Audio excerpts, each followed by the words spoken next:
Labą dieną, Labą dieną. Arūnas Jankauskis, esu gestalto psichoterapeutas ir Aš Vytautas, aš esu gestalto psichoterapijos praktikas. Mes šiandien jums pristatysime kvietimą į seminarą. kviečiam į seminarą apie tėvo vaidmenį asmeniniam gyvenime. Gali kilti klausimas, kodėl mes ėmėmės tokios temos ir kodėl galvojam, kad santykis su tėvu yra svarbus žmogaus gyvenime. Nes aš taip galvoju, kad tokios įpareigojančios šventės kaip motinos diena ar tėvo diena taip pat gali sukelti įvairius jausmus, priklausomai nuo mūsų santykių su tais artimaisiais žmonėmis arba priklausomai nuo to, ar mes iš viso juos turėjom ar bet turime. Na? Kalbant apie tėtį, aš gal kažkaip žiūriu į tai, kad jisai kaip tik parodo, vėl gal ir iš teorijos ir panašiai, kad pasaulis yra toksai. Jis yra tas, kuris išneša vaiką į pasaulį ir sako, žiūrėk, va, čia yra tas pasaulis, čia gali lipti tiek tom kopėčiom, čia gali taip rizikuoti. Jis yra tas padrasinanti figūra, kuri įkvepia eiti toliau, pasimatuoti savo, sakysim, galimybės ir tokius dalykus. Nors dabar galvoju ir tai, kad emocinis atspindėjimas, kai kalbėsiu su tėčiu, tai dažniausiai ieškome to pritarimo, įvertinimo, palaikymo, supratimo, visko, ko labai norėtųsi, kad kažkas tai tave stebi ir sako, darai gerai. Kaip tavo Arūnai su tuo, ar gerai darai?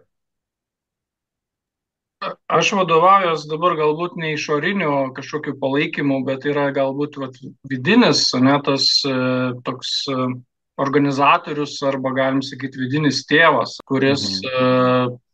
kuris kelia tikslus, paskui asimiliuoja, reflektuoja veiklą ir sako, visai savo galimybėm, kiek tau pavyko, ką tu padarėjai, aš tavim džiaugiuosi.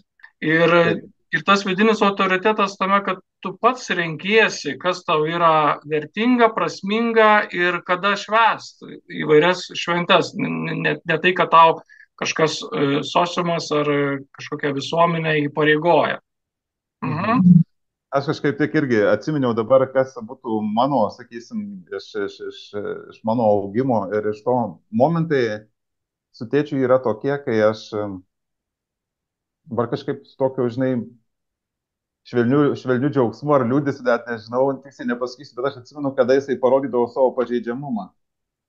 Tai, ta prasme, iš to stiprios, aiškos figūros, iš valdingumo ir visko, ir kas nuo karto jisai gal net ir palūždavo ar kažkaip tai. Ir dabar aš tai esu integravęs į save, kad, nebūtinai tos taisyklės, gal net man ir sunkiau su jom, apibrėžia tai, koks aš esu dabar jau pas mane viduje tas tėvas.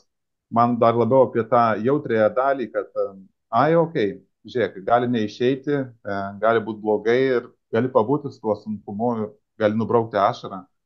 Ir viskas su tuo mokėjai, tai yra nebūtinai tik iš mamos pusės.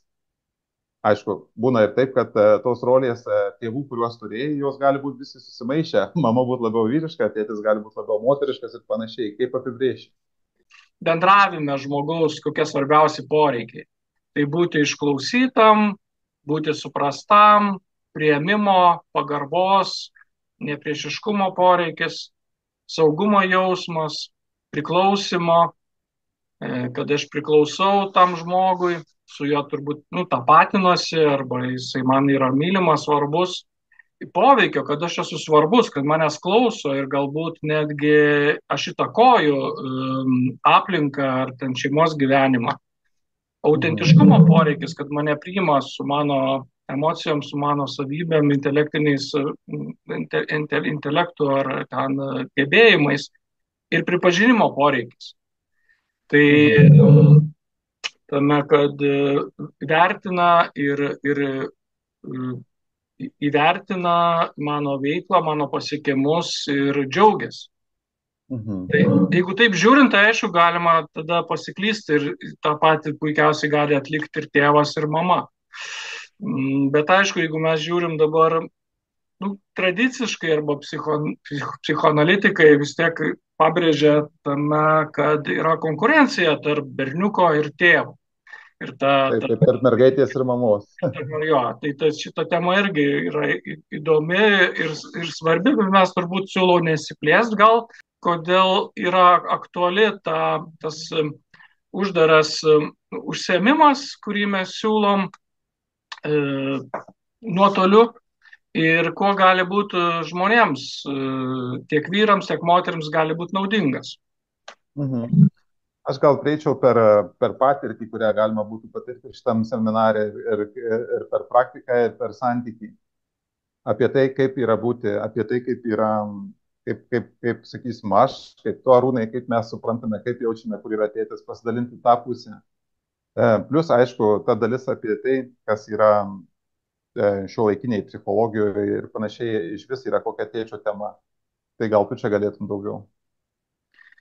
Aš galvočiau, kad mes siūlom saugią aplinką, tame, kad galima jungtis iš namų ir galima dalintis tiek, kiek norim, bet kartu yra toksai momentas, kad kai aš girdžiu, pavyzdžiui, kito pasakojimą, tai man irgi rezonuoja, nes aš irgi galvoju apie savo santykius su tėvu.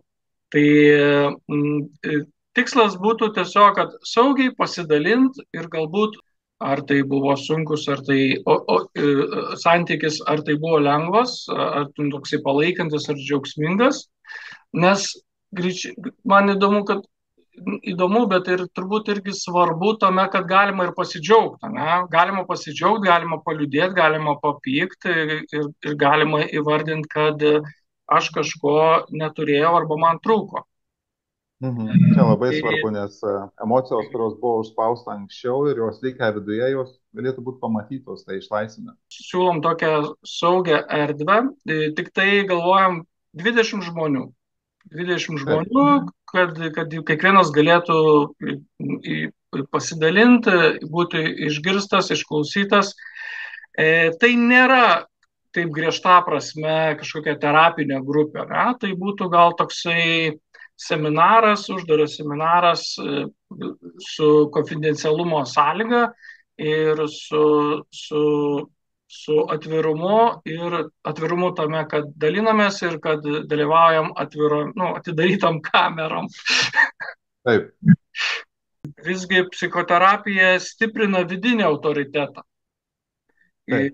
Tai yra galimybė eiti tuo keliu, bet visgi atsispirti reiktų nuo santykio su tėvu ir tada integruojant tą santykį, priimant, nebėgant, nevengiant, neignoruojant, bet būtent atviru ir auginant savo tą vidinį autoritetą. Tai kartu ir tai kalba eina ir apie savigarbą, ir apie savivertę.